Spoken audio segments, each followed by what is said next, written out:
행복한 노후를 위한 자존감 5가지 찾는 방법. 안녕하세요, 여러분. 예전과 같지 않아 답답하신가요?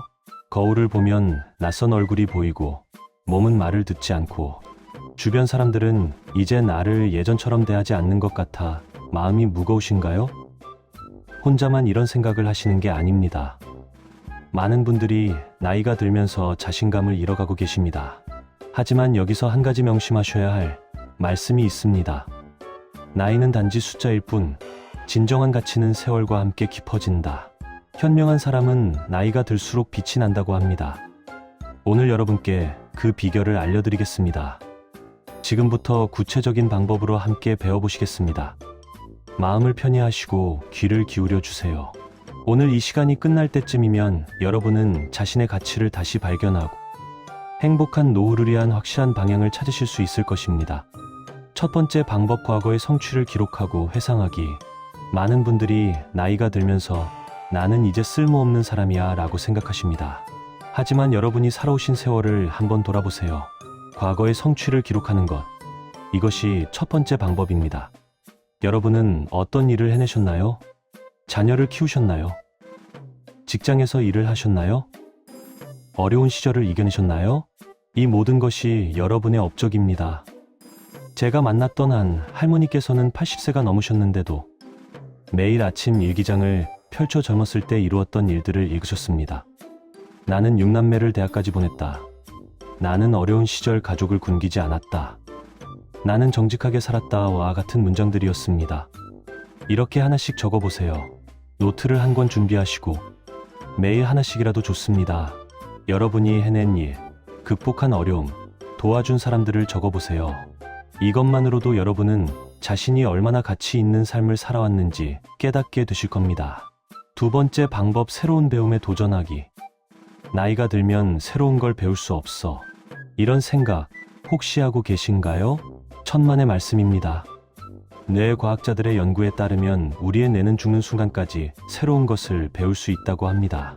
새로운 배움은 자존감을 높이는 가장 확실한 방법입니다. 왜 그럴까요? 새로운 것을 배우고 익히는 과정에서 우리는 나도 할 수 있구나 라는 성취감을 느끼기 때문입니다. 그리고 이 성취감이 자존감으로 이어집니다. 실제로 제가 아는 한 할아버지는 75세에 스마트폰 사용법을 배우기 시작하셨습니다. 처음에는 손녀에게 카톡 하나 보내는 것도 어려워하셨죠. 하지만 6개월 후 그분은 사진을 찍어 자녀들에게 보내고 유튜브로 음악을 듣고 심지어 온라인 쇼핑까지 하십니다. 그분이 제게 이렇게 말씀하셨습니다.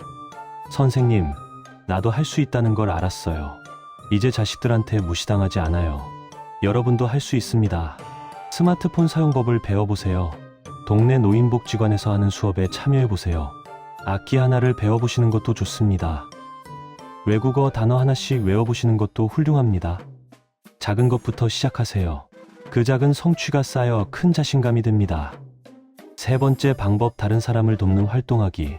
자존감을 높이는 가장 빠른 방법이 무엇인지 아십니까? 바로 다른 사람에게 필요한 존재가 되는 것입니다. 나는 이제 도움만 받는 사람이야 라고 생각하시나요? 아닙니다. 여러분은 여전히 누군가에게 큰 힘이 될 수 있습니다. 한 연구 결과에 따르면 자원봉사를 하는 노인들의 우울증, 발병률이 그렇지 않은 노인들보다 40% 이상 낮다고 합니다. 왜일까요?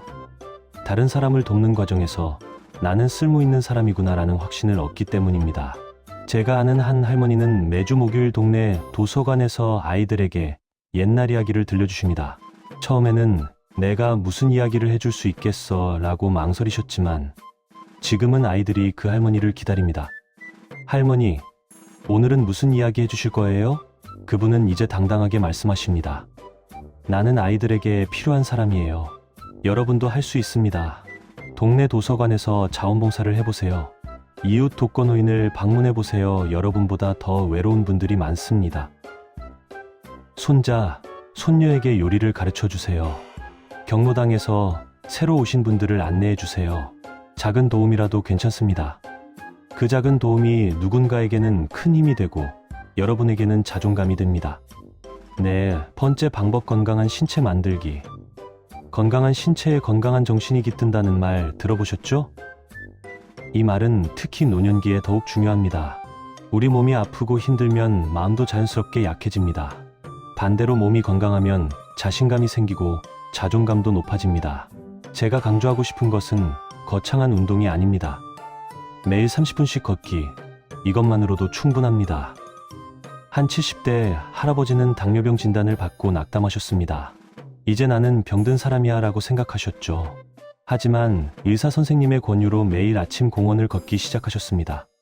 3개월 후 혈당 수치가 정상으로 돌아왔습니다. 6개월 후 약을 끊으셨습니다. 그분은 이제 자랑스럽게 말씀하십니다. 나는 나 스스로 병을 이겨냈어요. 운동이 주는 것은 건강한 몸만이 아닙니다. 운동은 나는 내 몸을 관리할 수 있는 사람이야 라는 자신감을 줍니다. 실천 방법을 알려드리겠습니다. 매일 같은 시간에 30분씩 걸으세요. 가벼운 스트레칭을 아침 저녁으로 해보세요.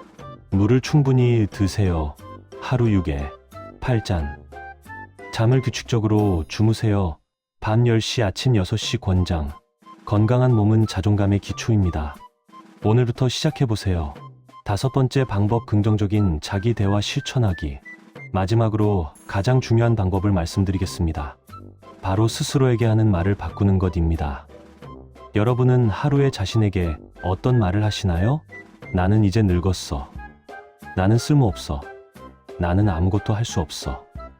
이런 말들을 하고 계신가요? 심리학자들은 말합니다. 우리가 스스로에게 하는 말이 우리의 현실이 된다고. 만약 여러분이 계속해서 나는 쓸모없어 라고 말한다면 정말로 쓸모없는 사람이 되어갑니다. 하지만 반대로 긍정적인 말을 한다면 어떻게 될까요? 한 80대 할머니는 매일 아침 거울을 보며 이렇게 말씀하신답니다. 나는 여전히 가치 있는 사람이야. 오늘도 누군가에게 도움이 될 거야. 나는 사랑받을 자격이 있어.